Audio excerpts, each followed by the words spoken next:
last 30 minutes or so. Here's a quick orientation of how you get around. You can see the agenda up here at the top, the little calendar. You can click on that, see everything going on today, and that'll be updated tomorrow as well. If you want to chat during any of the talks, so the chat button down there, please feel free to throw out whatever you want. It can be aimed at me. It can be aimed at the speaker. You can also ask questions. There's a Q&A tab, and ask a question in there. And that way I will see it and weave it into the conversation. There are lots and lots of buildings that you can hop to depending on what you want to achieve at this conference. So once you exit out of this, my big talking head that's taking over your entire life right now, you can click on any building you want over there and hop and teleport to a new building. Before we get to Chris Carlisle, which is going to be really, really good because who was it? It was, I think it was Steve London, who's one of probably the third or fourth most active angel investor here in Minneapolis, once said to me after listening to Chris Carlisle that it's a PhD in fundraising for entrepreneurs. And part of the reason why I like bringing Chris up on stage, Chris is one of the top startup attorneys here in the area, and he has a massive client list and gets to see, has this very almost cheating. He's got this special vantage point on like how things actually get done under the hood, because these are not things that necessarily get talked about very openly. And he has a very good macro vantage point of what actually what works and what doesn't within startups when it comes to all kinds of technical and legal issues. So that's going to be really, really good. Before we get to him, though, I want to bring up on stage for a couple of minutes one of our sponsors, Modern Logic. And Modern Logic, second-time founder. Dustin, you probably had one of the coolest quotes last year from Enterprise Writing 2019. You said something like, "This is a must-attend event for all SaaS founders." And I appreciate your kind words. I appreciate you being a speaker. And let's dig in because I want to learn more about Modern Logic. So what kinds of startups should come talk to you during this conference or after the conference is done? So any startup that has a consumer that's either an end user or a user in business that needs to be treated with some degree of empathy, which I think is most startups. So our particular expertise is empathizing with founders, helping them get to market quickly and pragmatically, but doing that in a way that allows them to actually communicate with their customers so that they can find that product market fit more quickly and worry a little bit less about the technical team to get there, right? Like I like to say that the product is a sunk cost. You have to get it. You have to get it to market, and you should spend as little time and money doing that as you can to get something to market that actually is solid enough to test whether or not you actually have a business. So if you're in that stage where you need to get to market, or if you're in market and your technical team is either needs some help, needs some assistance accelerating your iteration experimentation, that's another place where we play. Got it. And so I send startups to Dustin if they are either growing really, really fast and they simply cannot hire developers fast enough. I know that's a problem that probably most startups wish they had, but also there's a whole slew of good use cases for why you would want to hire Dustin and his team to build your software and mobile. One is if you are not technical as a CEO. So do you work with many non-technical CEOs or non-technical founders? And if so, what are some good advice you have for non-technical founders in terms of how to work with you guys, or just how to work with any consulting company that's building software for them that may not be obvious to them? Oh man, you asked such great questions, man. So we work primarily with non-technical founders. So we work really well with technical founders because we're all technical people, but most of our clients are people that are looking for technical expertise. So we come from Apple, Adobe, Microsoft. We have Silicon Valley bones here in Minnesota. And so what you really need when you're approaching how to build a technical business is, if you are building a technology business, that is core to your strategy. So you need to find a partner that truly understands technology, but also that isn't in love with technology. You want to find a partner that has been through the ringer, either has built their own technology business or has been part of a bigger technology business and understands that technology is the sunk cost here. It's not the differentiator. Technology is not your differentiator. Technical founders and non-technical founders Make the mistake all the time of focusing on tech and product.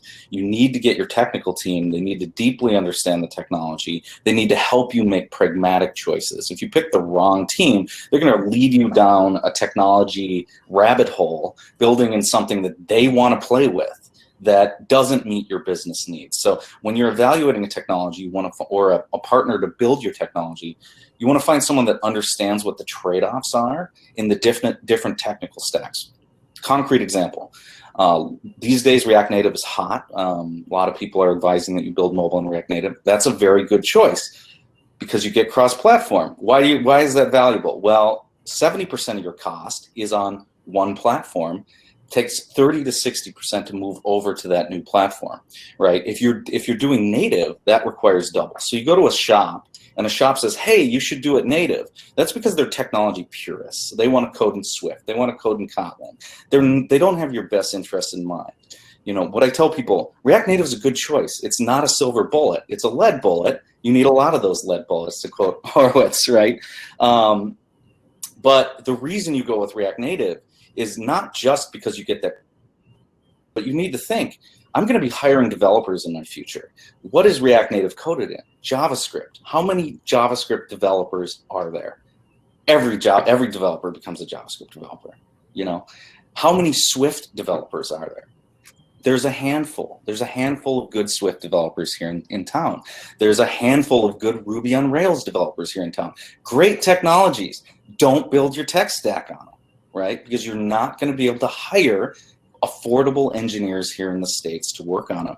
That's going to force you to make a choice to offshore, potentially with your money, and make bad product development decisions in the future. So you need to think, why am I making these technology choices? Not just who am I going with? You need to find a partner that is going to advise you on the whole stack of your business, understands how technology contributes to the business, not the other way around. And so many vendors just want to build it for you, and they're not going to tell you, oh, that's a bad idea. That's the wrong technology. This feature is going to be too expensive, et cetera. Help you make those pragmatic trade-offs. You have limited resources as a founder, as a startup. You need to use them wisely. That's a great point. What are some startups that you work with or that you have worked with in the past? So we've worked with, it's weird to say, but it's not a startup. We just worked with Health Partners Institute, but it felt like a startup because they're the small, tiny, charitable arm of Health Partners, and we did a COVID app with them, and that's near and dear to our hearts. So we like to work with nonprofits and charities. We just launched Cookie Cart's new e-commerce platform, and we've worked with Habitaware. We worked with Techstars Runera, which is now Pickup. We've worked with a variety of other businesses here in town that are both, you know, a lot of them are stealth, so I can't talk about them yet, right? I wish I could, but you'll be hearing about them in the next year or so. So the big ones that most people have heard of are Habitaware, Cookie Cart, Health Partners. We work with a lot of people that are doing innovative things and need to get to market relatively quickly. So what do you say to the founder who's got an idea and perhaps they've sketched it out a little bit, they've got an idea of how they want it to work, even though they themselves are not technical. Maybe they've got some early customers that are like lined up, ready to go once the product is done. What do you tell them? Can they come to you and have a conversation with you, even though they've got nothing built and you can build it from the ground up? Is that something you guys do? Is that something you guys like doing? What do you say to the founder that's got not a single line coded yet? That's we say from spark to scale, right? We do this from spark to scale. So right from the idea straight up, the earlier in the conversation you can bring us in, the better. We do a lot of rescue projects, and I can tell you rescue projects are way more expensive. You pick the wrong technology, now we have to deal with a foundation that's cracked. We need to rebuild your foundation. I'd never rewrite, but we need to figure out how to fix it. So the earlier you can come in, conversation with me is free. As you know, Casey, I will talk your ear off. Just reach out, and I'm happy to give technical advice on how to get started. And we love to get started with founders when they're still figuring out what their feature set makes sense, how to get it to market quickly. And we can often do that within 3 to 6 months, as opposed to 2 years, which is, I think, the normal cycle I see for product founders that do it without us. Now everyone's focused on lean. How you actually do that with technology is something that we have a lot of experience with. So we're happy to help, happy to give advice. And what Dustin said is true. He's very gracious with his time. He'll happily talk to any founder, no matter what stage you're at, no matter how much money you have or don't have in your budget. He's very generous with his advice and thoughts, even if it means you're not hiring him at all.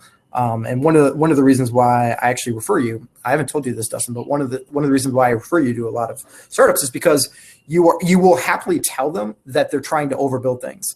So even though it might be good for your business to build the sun, moon, and stars, which is what they think they need, you will tell them to their face, like, you're way overcomplicating this, and you could get to market and get early customers and get early revenue building 1/3 or 1/4 of what you are telling me that you think you need to build. So I really appreciate that. There's not very many people in the service industry that are willing to tell the truth to a potential client like that, and you're one of them. So really want to appreciate your helpfulness to all founders and your willingness to work with startups. Here's Dustin's Twitter. Should give them a shout out. Thank them for sponsoring Enterprise Rising. Without them, there would be no Enterprise Rising. Reach out to Dustin anytime for any topic. He's happy to help. And thanks so much for all you do, Dustin. Thank you, Casey. This is great. All right, cool. All right, stay tuned, everyone. I'm going to be bringing Chris Carl up on stage, and we're going to riff about all things financing and legal and otherwise. Let's see if I can find them. And here he is in the flesh, and he's not in the flesh. I'm trying to figure out how to. So Dustin. Always great when the technology says technology problems. All right, stay tuned. Just kick it here with me for a minute or two, guys, if you would entertain me. And we will wait for Chris to enter the building.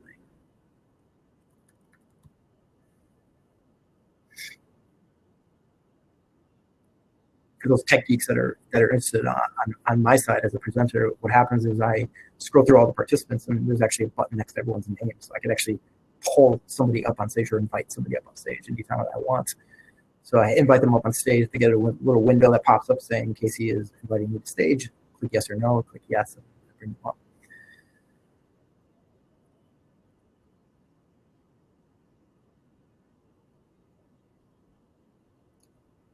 While we wait, if anyone wants to ask me any question about any topic, feel free to do so in the Q&A. Nothing's off limits. I'll answer anything while we wait.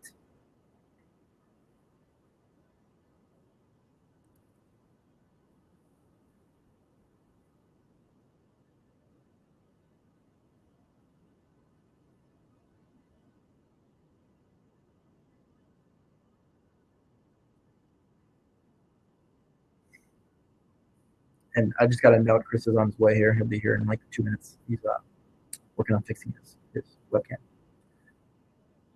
For anybody that has run into any problems whatsoever with your camera, your mic, down in the corner there, you'll see a pink need help button. If you click on that, the makers of the software platform, Remo, have created a troubleshooting guide that helps you through all of that. People with Mac 10 by far and away have a lion's share of the issues, unfortunately. Which I know for a fact Chris actually has, which is also the sign of a good startup attorney. If your startup attorney uses a Mac, positive signal. If they use an IBM ThinkPad, negative signal.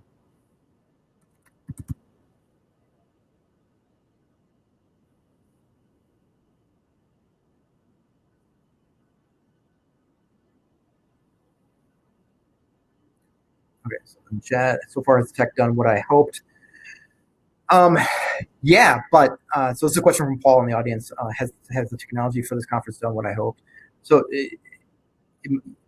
this software actually has been months in the making and tens of thousands of dollars in the making. Which I'm happy to do because I'm betting pretty heavily on online for the future for the conference. It does not mean every Enterprise Rising conference will be online. I very much look forward to eventually getting back to some kind of in-person events. So has it done everything I wanted to? Yes. The major issues are, number one, if anyone's using in a corporate environment or using a VPN from your employer, they oftentimes have firewall issues. And so that's something I can't fix, which is incredibly frustrating when my users want to do something, but I can't fix it. And number two,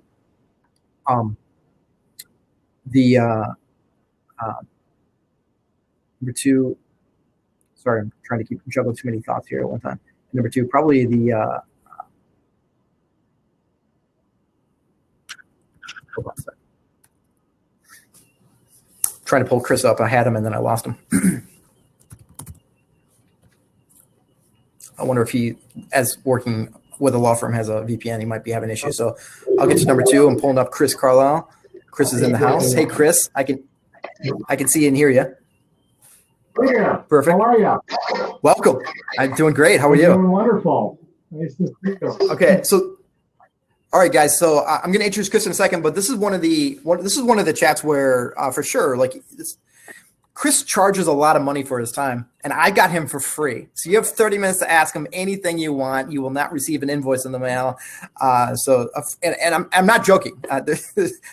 No matter how trivial you might think, some kind of weird legal question is, it can't be super duper customized to you because then it's quote legal advice end quote. But the any kind of generalized question you want, light up our chat, light up our Q&A. I will weave them in, but I'm going to take Chris down several different paths as we riff and talk about a bunch of different things. So, Chris, what time do I have you to? You have me as long as you need me. So, okay. Wow. What a guy.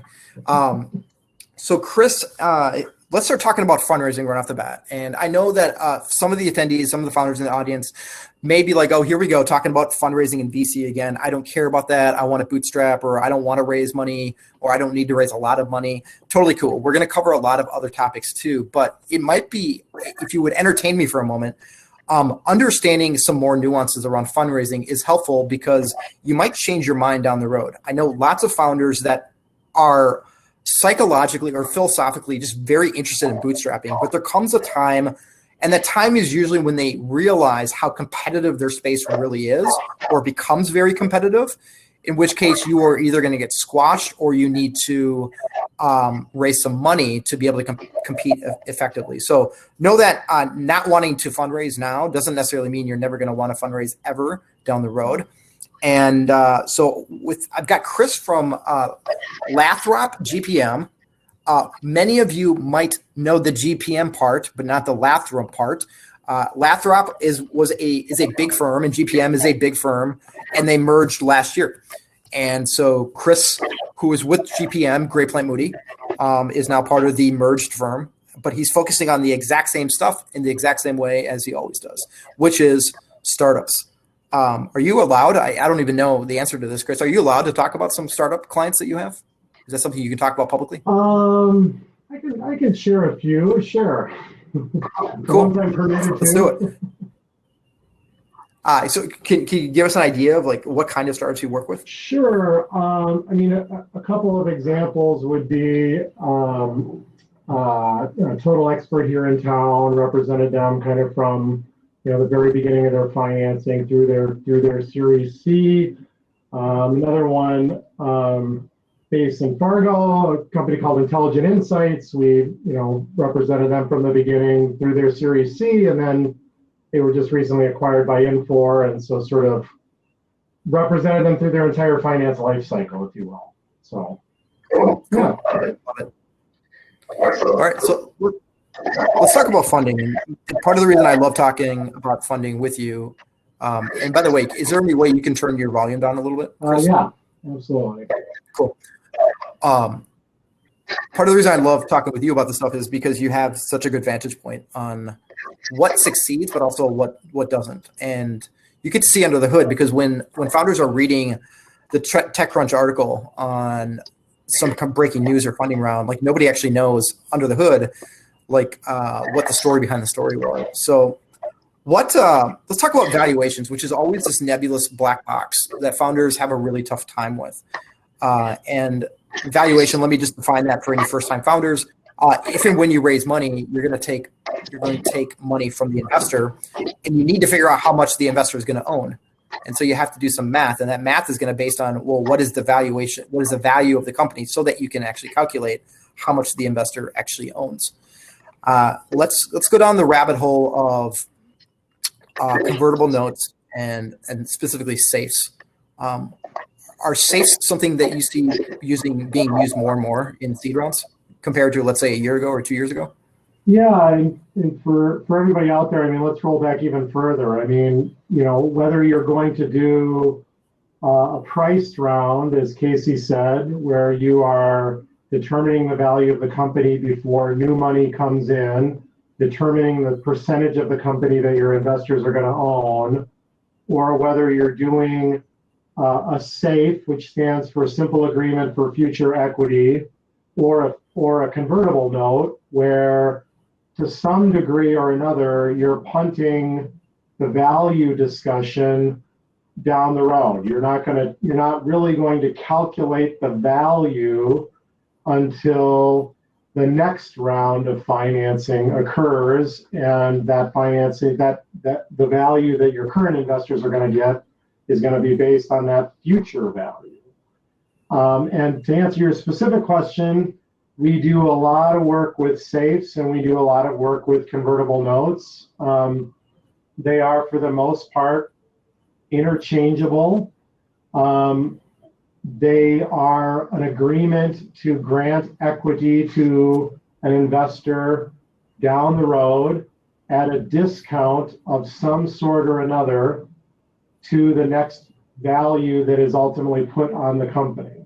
The two key drivers are usually it's 20% off that next value or 15% off that next value, or there's what's called a cap placed on the value that the note holders or the safe holders will receive.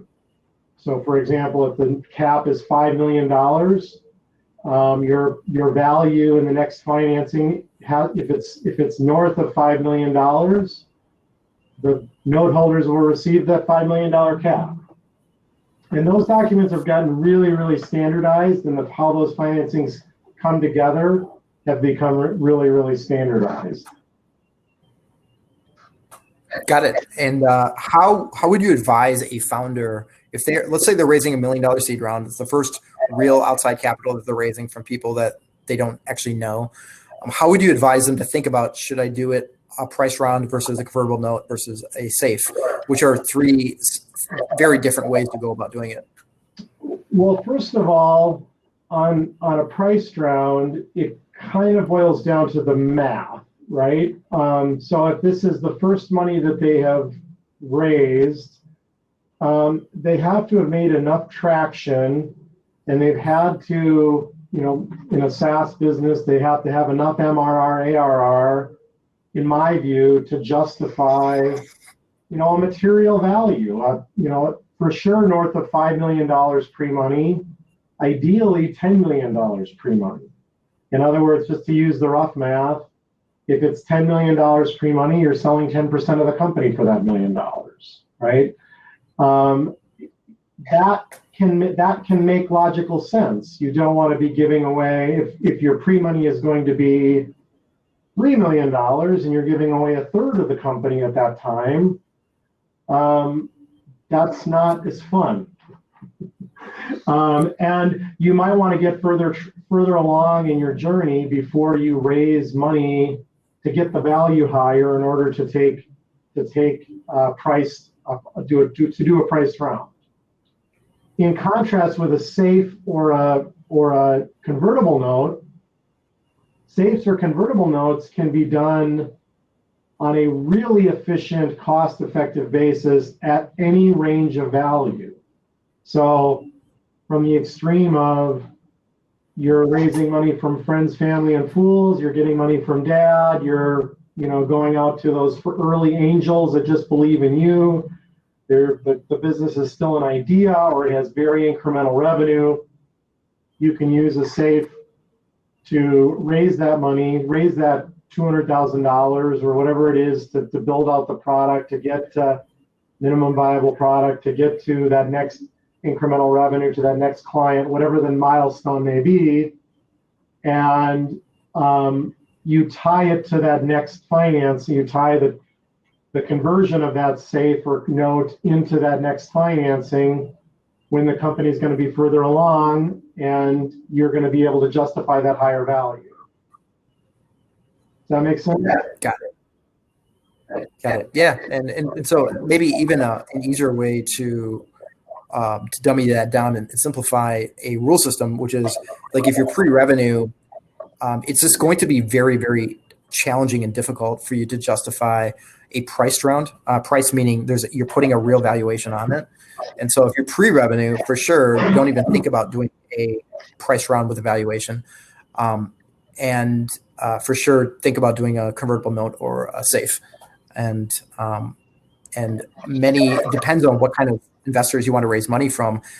What advice do you have for founders that want to raise a friends and family round with true friends and true family, like from Uncle Jim and from your old college professor? What is the right way to structure that round where it's fair and reasonable, but it also doesn't screw the company down the road? I actually think using safes or convertible notes for those rounds are the way to go. So if you're taking money from dad or uncle or, fill in the blank, somebody that's essentially going to write a check because they believe in you, they believe in the idea. It's not sort of based on, some objectively viable metric of value, if you will. You could certainly sell common stock, which is what founders would also realize. But when you put that money into the business and if something goes wrong, everybody gets proportionally distributed the cash out. You might as well put them in a note of some stripe where they're going to be paid first. And again, it's a high risk investment for them. They have to understand that, but they should be paid first if something were to go wrong and you were going to return the money. You decide, I'm not going to do this anymore, kind of thing. They should get their money out first. The other thing is, I am expensive, but when I'm working with startups, I try to be really, really cost effective. And from a legal perspective, a note or a convertible note or a safe are about as simple as they can be. They're about 4 pages long. They're really straightforward. You don't even have to have the founder details sort of dialed in to raise money through them, and they protect the investor. And they're folks do them on their own. Oftentimes I will sort of advise them on the high levels of it, and they kind of do it on their own if they're raising real small dollars, but they're really, really user friendly and they're easy. So I tend to steer startup clients that are raising that kind of money into notes and to safes kind of right out of the box for those reasons as well. Got it. Makes sense. What is your advice to any founder, client perhaps that you have that's about to take money from an unaccredited investor, somebody that they know is not accredited, millionaire that with a high income, but a friend or family member wants to invest $10,000 into them? What should they think about, and what kind of questions should they ask themselves before they take that money? Yeah, so for those that don't know, an accredited investor is somebody that has $1 million of net worth, not including their residence, or they have $200,000 of income for the past 3 years, or $300,000 with their spouse. And if they meet those criteria and you raise money solely from accredited investors, it gives startups a lot of flexibility, right? When we sell securities to unaccredited investors, we're required under state and federal law to give them more information about the company, which creates more legal work, which creates business plans and other things. We've got to give them information that creates a bit of a burden on the company. I also strongly advise, your example is a good one. Grandma wants to give you $10,000 because your great grandson or granddaughter, and she just wants to put $10,000 into your company, and she's not accredited. Number one, it's your grandmother, and even if she never needs to see the money again, she probably needs to see the money again. Number two, those investors tend to seek their money back. They're not able to sort of write it off immediately, which is how accredited investors can look at it. They can take a very long view towards these investments and know that, particularly in the early rounds, you're probably looking at a 10-year runway to getting your money back. And, grandma can't generally afford that 10-year runway. At some point, she's going to want to redo her kitchen. And she's going to call you and she's going to say, can I get out of this deal? And how do I get out of this deal? And then the founders put in an awkward situation to figure out how they get their grandma out of their company. And it tends to end up being more brain damage than the $10,000 you originally realized. So there's some legal reasons to not take money from non-accredited investors, and there's some practical reasons not to do it. Accredited investors can, by definition, take the risk, and most of the accredited investors that you would take money from, we can talk about those in a minute, generally tend to be folks that are angel investors or even more sophisticated and can understand the life cycle of a startup and can roll with it. But can grandma get her money back down the road when you raise more money? If she's you mean if she's a non-accredited investor or just generally? Either way. So sometimes in later rounds, growth equity rounds is it's sometimes called, earlier investors can get out at the higher valuation. So as the company grows and raises additional capital, the bigger the value, the more money that's raised, the more likely some of those dollars are going to be used to get out early investors. If you take money from angel investors, they can be, I'll use the legal term, they can be irritating. And as your business grows, they sometimes want to get out as well. And so there can be opportunities in those later rounds to get them out.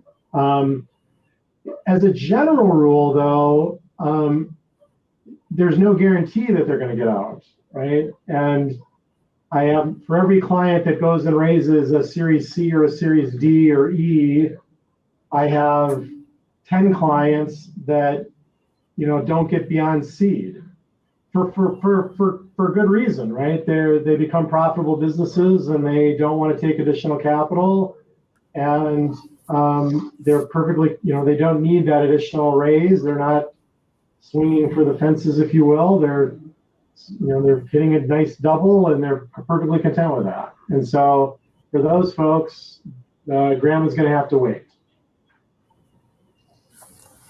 Got it. Yeah, and I would just say to founders, if you have this perception or you've been advised that down the road early investors can get their money out because you can raise money from new investors and they'll buy out those shares, it's not something you can control.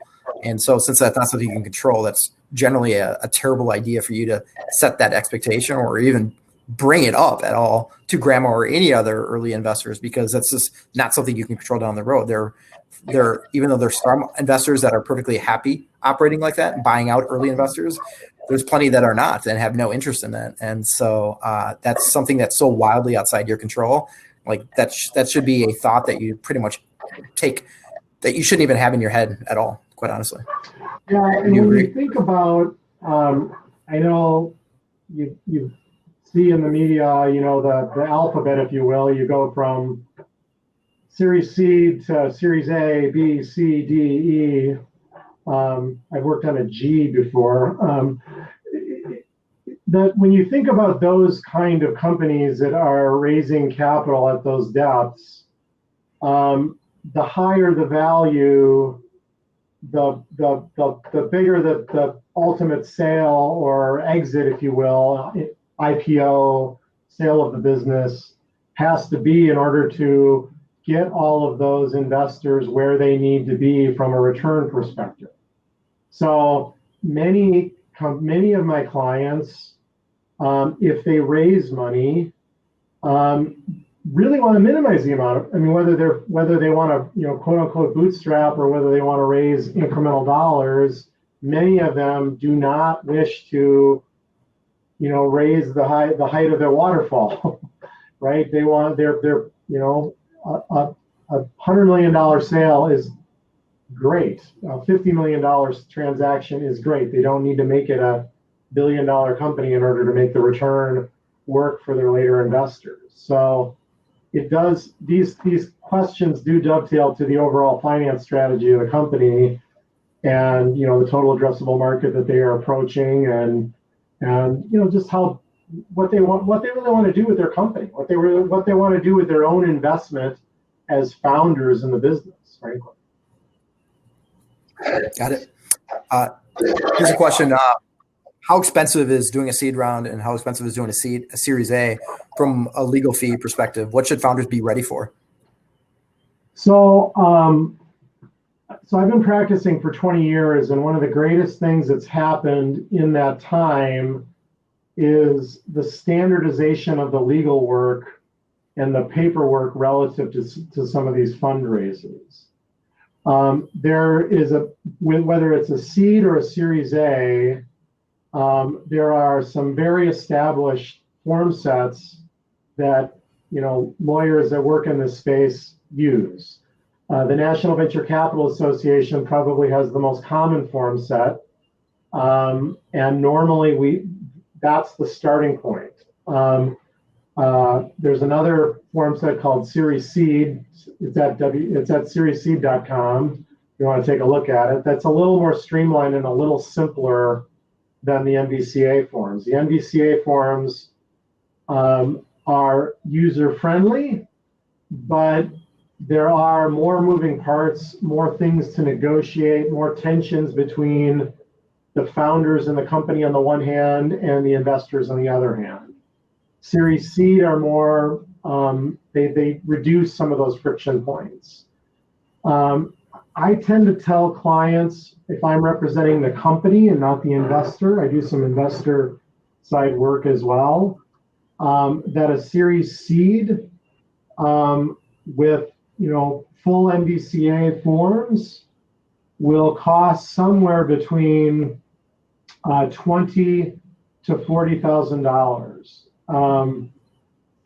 The range depends on some of the work we need to do before the financing even happens.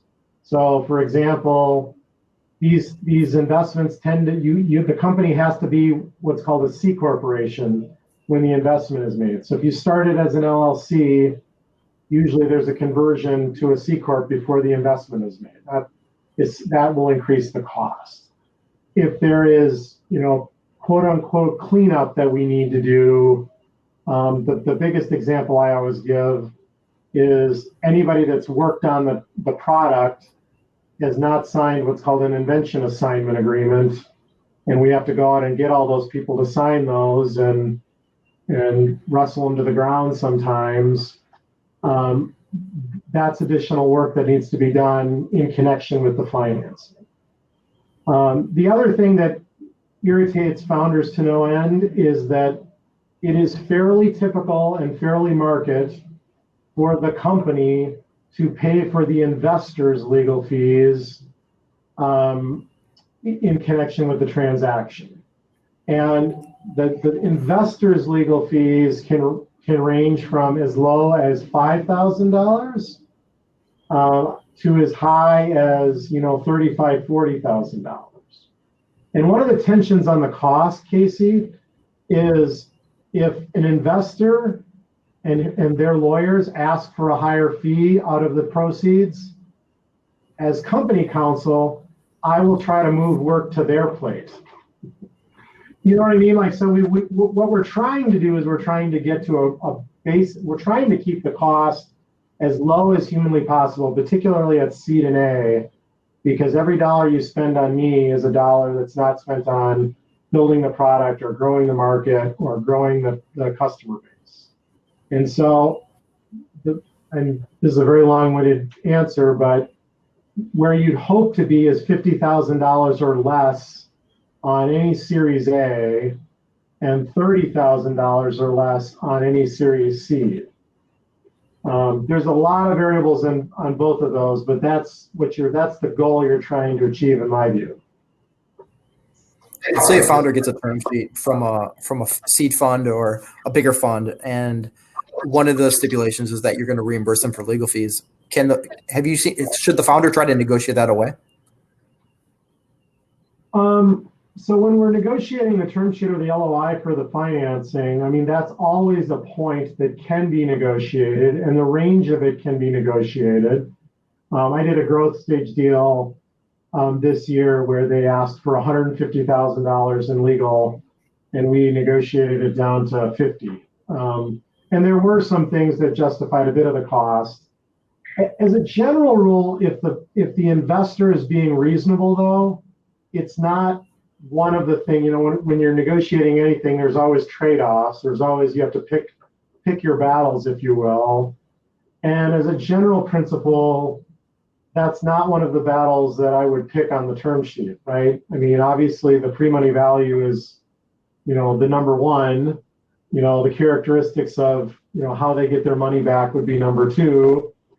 And, option pool and other things that ultimately impact how much of the company they end up getting would be number three.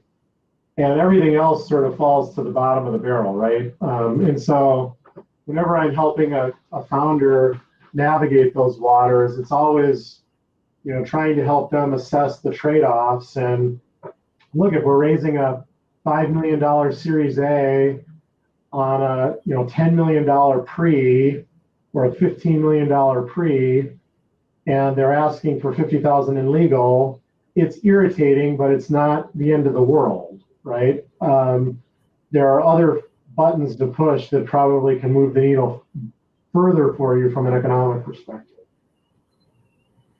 Got it. So if a founder is a first-time founder, right, they don't have a $100 million exit in their background, and they're going out and they're raising $1 million seed round, yeah, and they're going to be using a SAFE or convertible note. And so the two elements of both of those are the cap, which is a dollar amount, and then the discount on the next round, right? And we're not going to get deep into how those work and what they look like, because there's about 100 zillion blog posts out there that explain that and show the math on that, how caps work and how discounts work. But what should a first-time founder expect for a cap on if they're raising $1 million seed round? What do you see as being a very common range in the Midwest? Yeah. The first question, I guess, is what is a seed round? That's true.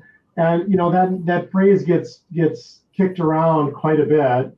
I mean, I tend to think of a seed round as a business that has at least $25,000 to $30,000 of MRR. So we're really on our way. It's not, sometimes seed is denoted as, the first time we've raised money. Sometimes seed round is denoted by the character of the security, and I'll come back to that. But as a general rule, let's just say we're in a true seed. We've got some traction. The growth is there.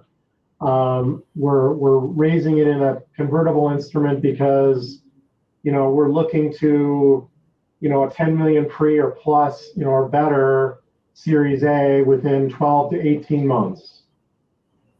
Based on those premises, I would say what is pretty typical is in the Midwest, a $5 million cap and a 20 to 25% discount, whichever is better, right? I would say on the coasts,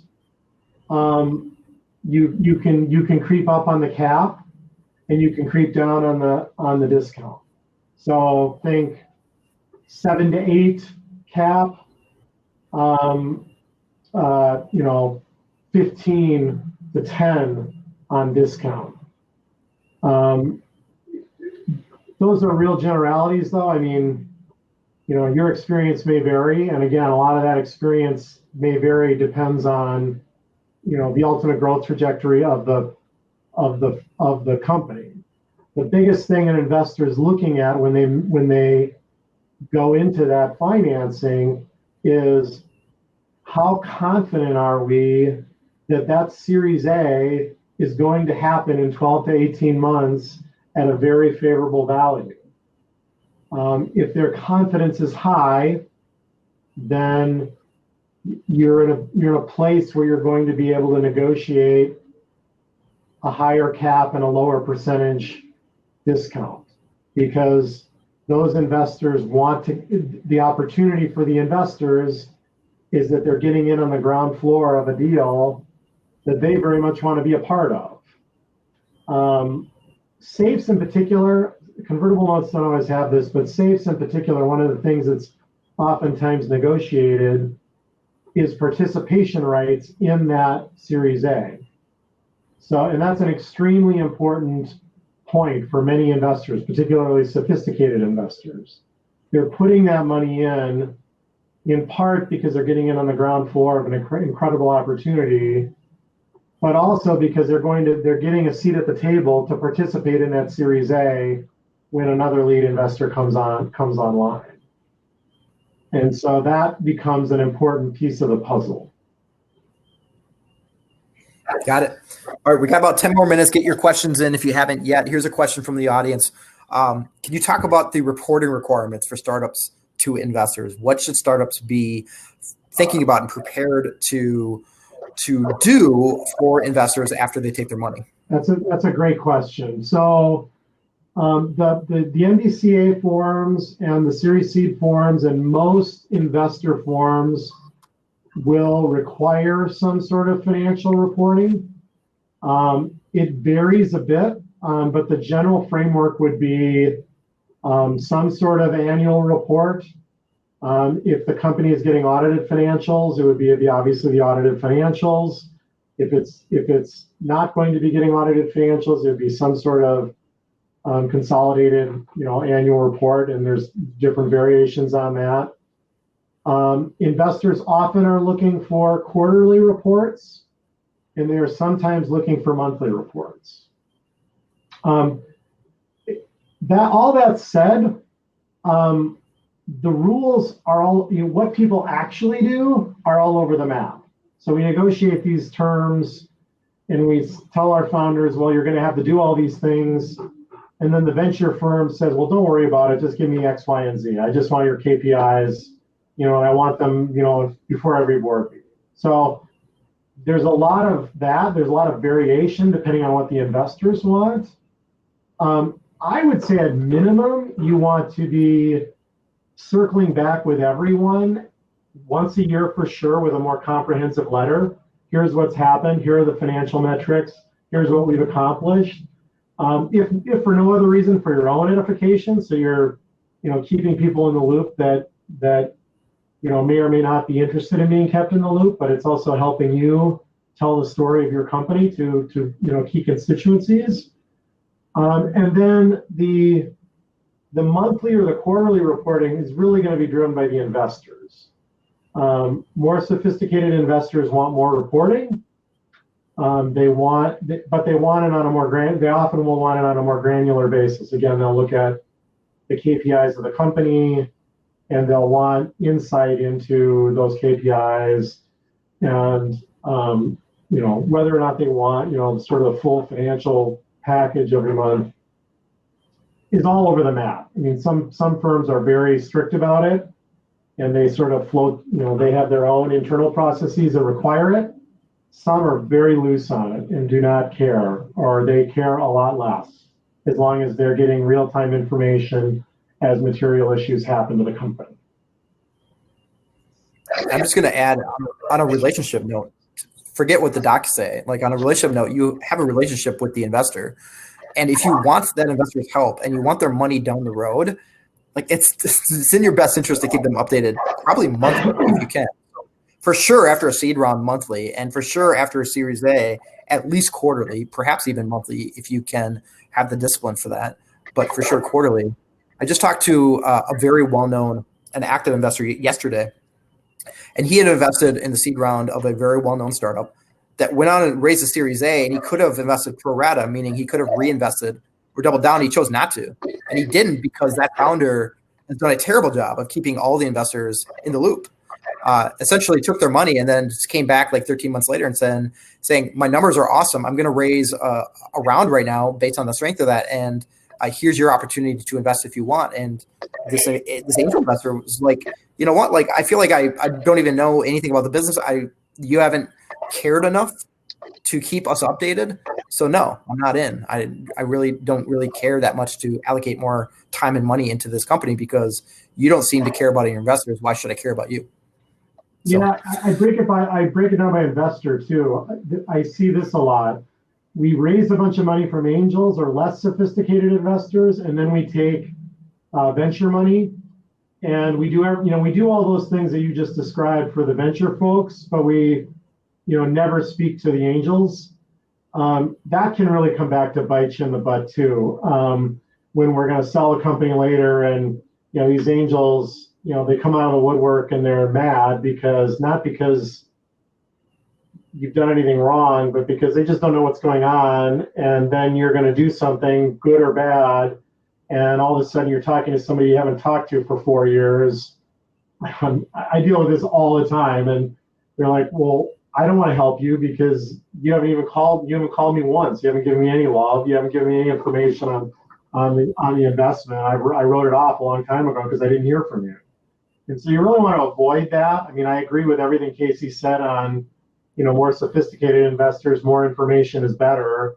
But at minimum, that annual letter to everyone is really helpful to making sure you don't get into that hole. Here's a question from Chad in the audience. He's talking about founder rights. Employee versus shareholder rights. So when you are a founder, you are an employee of the company, and you're also a shareholder of the employee, which are two very different conversations, two different buckets, two different legal needs. He says, what is the most important thing for a founder to consider early on when it comes to their employee rights and shareholder rights? So there's really 3 buckets. There's the stockholder level, your ownership in the business, the board level, rights related to being on the board of directors, and then as an employee of the business. Which, just to be clear, like as a founder, you are pretty much, as long as you're incorporated, you're automatically on the board as well. So that just kind of comes with the territory. Yeah, if you haven't raised money, you're all 3, right? You fit into all 3, and you kind of, for the most part, there's exceptions depending on the founder configuration, but you really can't be fired, right? It's your business, you own it, you're indestructible.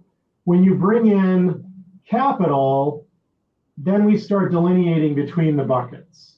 And there's many, many, many variations on this theme depending on how much money you've raised and the nature of your investors and so on. But as a general principle, I always tell clients, the minute you raise money, your employment is not guaranteed. If you're the CEO or an executive officer of the company, you serve at the discretion of the board, and I'll come back to that in a second, and you can be terminated, even if you have an employment agreement that gives you severance or whatever the case may be. Now, at the board level, the founders may or may not control the board. And again, that depends on how much capital has been raised, what's ultimately negotiated in those documents.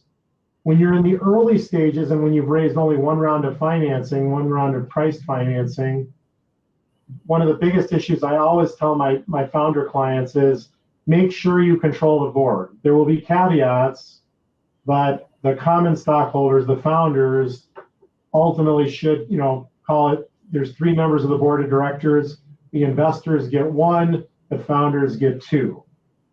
So even if for whatever reason, in my example, there's 2 founders, one investor board member.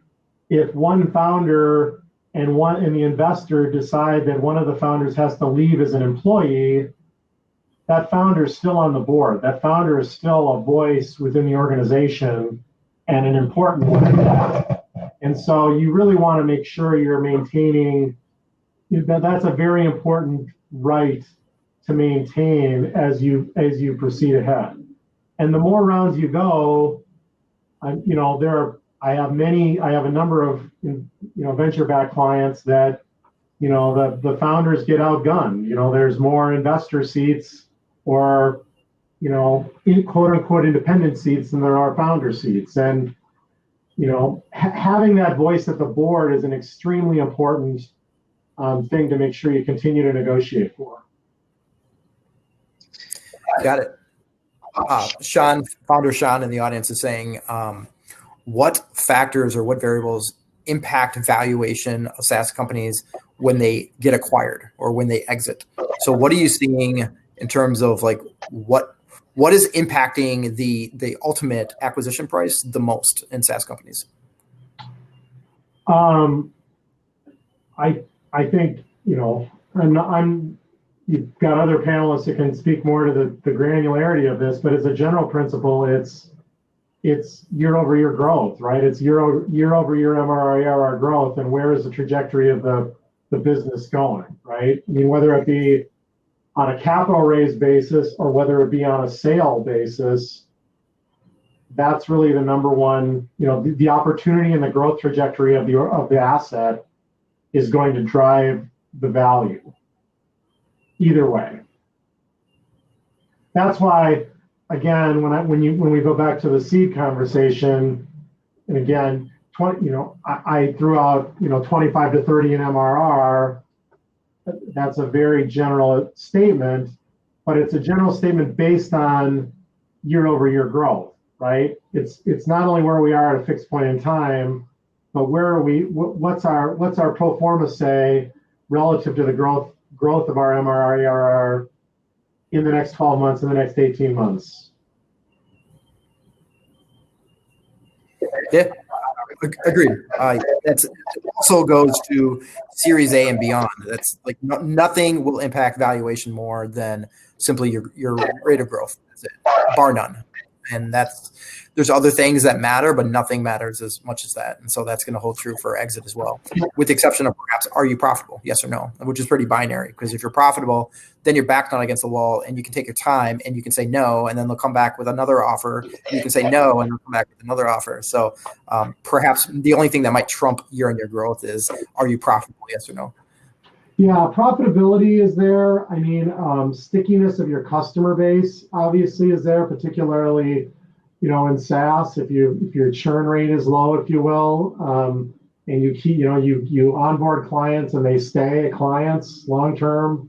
I mean, SaaS at core is the recurring revenue is what is so enticing as recurring revenue and gross margin are what are enticing, right? And if your trajectory on those factors is there as well, there's a lot of value to that. Some of it depends on the when we're talking about acquisition. Some of that will ultimately depend, of course, on the nature of the acquirer, right? So if the white hot spotlight of Microsoft or Salesforce or one of these large strategics. Like I said, I just sold a client to Infor, which is now owned by Koch Industries, which is kind of weird. But when you're bought by a strategic like that, some of the rules or some of the financial metrics and rules can be thrown out the window, right? They decide from a strategic perspective, you just need to be part of their asset base. All the rules are off. I'm working on a transaction right now with a Fortune 30 company acquiring my client, and I think it's like 15 times revenue. It's just the metrics are just off the chart, right? They don't care. They want to acquire the asset. Whereas if you're being acquired by a later stage financial buyer, aka private equity firms, or growth equity, more later stage that's going to involve debt, et cetera. That gross profit, to your point, Casey, is going to be a very important. Profitability is going to be a much more important piece of the puzzle in terms of how they finance the business and how they finance the acquisition. One last question. We're gonna leave. R2, I see that you have a question. Hit Chris up afterwards because it's such an education of a question. It's probably better if you just have a one-on-one chat with him right after this is done. Find his little avatar, his little character, and hit him up. But one last question for you, Chris. How much equity should advisors, meaning like mentors that are helping you but not actually writing a check, how much equity should advisors get in your company? None. There you have it. I mean, it depends. You know, when you say Series Seed, everybody's got a different opinion on what that means. When you say advisor, everybody's got a different opinion on what that means, right? To some degree, it depends on the level of commitment of the advisor and what they're actually bringing to the table, right? So the extreme example would be somebody that really is providing consulting services, right? They're like your backstop CFO. They're there every single day. They're, helping you raise money. They're essentially a de facto executive officer. I can get on board with somebody like that getting some equity. What I can't get on board with is I want to say somebody's an advisor on my website and they got a big name, or they don't have a big name, but they're a big hitter and they're going to get a percent on my company or a quarter or whatever it ends up being. Equity is precious in my view, and I try to advise my founders to be really circumspect about that. My general answer is zero. That includes lawyers, by the way. When I started practicing, the cost of legal services for emerging companies has dropped like a lot, and I love that, by the way, because I'm in this for the long haul. I want to build clients that are I want to be on their journey with them, and the early stages of the journey need to be cost effective. But in the olden days, the cost was higher, and we would sometimes take, we'd take warrants or we'd take equity essentially in lieu of fees. And I'm willing to consider that with clients if they really force me to, but I always advise them it's a bad idea, right? I mean, if you have a successful company, why are you giving me, any equity of any kind for startup services, right? It makes no economic sense whatsoever if you're building a successful company. And I am really adamant about that founders are, incredibly they're strategic about their resource use, and there's only 100% of the company. And as you go, you're giving it away to folks, and you want to get tremendous value for those percentages. And I feel really, really strongly about that. And Dustin here, Modern Logic, a development shop, he said the same thing. When clients want to offer them equity, he says these decisions are very hard to reverse. So generally speaking, just not worth going down that path to begin with. So cool. Well, Chris, thank you so much for your time. And I kept you here later than I said I would originally. So thank you for guys. You can give Chris a shout out on Twitter if you want, or shoot any other legal questions you want his way. I'm sure he'll do the best he can to offer them on Twitter. Reach out to Chris for anything, anytime, even if you already have a startup attorney. Odds are very good that they're not great. And I can say that because I've just seen enough to know that most lawyers are not great startup attorneys. You really need somebody like Chris or a handful of others here in town that specifically have massive rosters and huge track records working with startup after startup. Like a significant portion of their company should be tech startups, software startups. So feel free to reach out to Chris for anything, anytime. Chris, thank you so much for your time. Thanks for being a part of this. And also thanks for your firm for being an Enterprise Rising sponsor 3 years running now. Appreciate all you do for the community. Yeah, Thanks so much. I appreciate it. And yeah, I'm more than happy to give people 15, half hour, oftentimes an hour of free legal advice, just whether it's Twitter, email, you want to have a quick Zoom, always happy to do it. I appreciate it, Casey. I love the conference. All right. Stay tuned, everyone. here at the theater at 12:20. We will kick things off again after a